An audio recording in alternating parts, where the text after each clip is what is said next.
Plastic प्रदूषण एक गंभीर संकट। नमस्कार, मैं आपका पवन राजपूत और आप देख रहे हैं हमारी खास रिपोर्ट। और आज हम बात करेंगे एक ऐसे पर्यावरण संकट की जो हर दिन और भी गंभीर होता जा रहा है, प्लास्टिक प्रदूषण। चलिए चर्चा करते हैं छोटे से। प्लास्टिक जो हमारी आधुनिक जीवन शैली का एक अहम हिस्सा बन गया है, अब एक वैश्विक संकट का रूप ले चुका है। दुनिया भर में हर साल लगभग 300 मिलियन टन प्लास्टिक कचरा उत्पन्न होता है और इसका बड़ा हिस्सा समुद्र, नदियां और हमारी धरती पर समाप्त होता है, जिससे न केवल प्राकृतिक परिवेश बल्कि मानव स्वास्थ्य भी खतरे में है।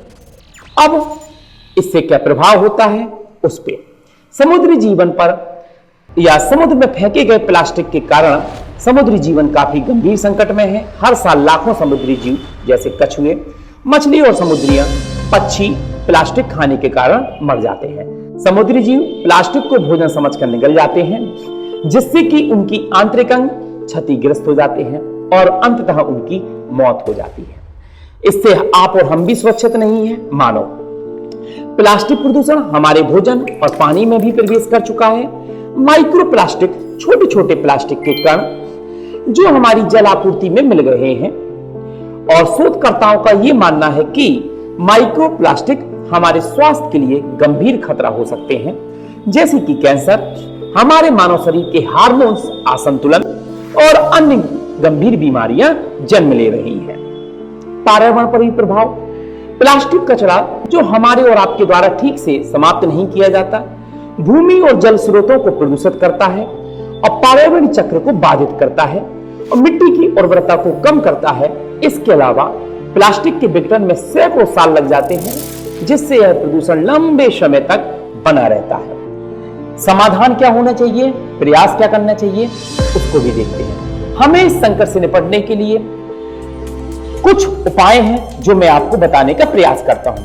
पुनर्चक्रण, प्लास्टिक के पुनर्चक्रण को बढ़ावा देना महत्वपूर्ण है।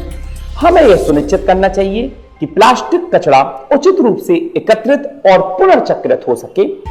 वैकल्पिक सामग्री, प्लास्टिक के बजाय जैविक और पुनः उपयोग योग्य सामग्रियों का उपयोग करें, जैसे कपड़े के थैले, धातु के बर्तन, कपड़े के थैले आदि।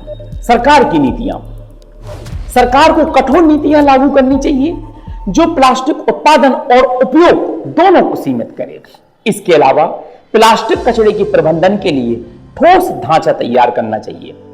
आप और हमारी जागरूकता, सबसे महत्वपूर्ण बात, हमें इस मुद्दे के प्रति जागरूक होना चाहिए और दूसरों को भी जागरूक करना चाहिए कि प्लास्टिक के इस्तेमाल को कम करने और सही तरीके से प्रतिदिन जागरूकता बढ़ाना बहुत आवश्यक है।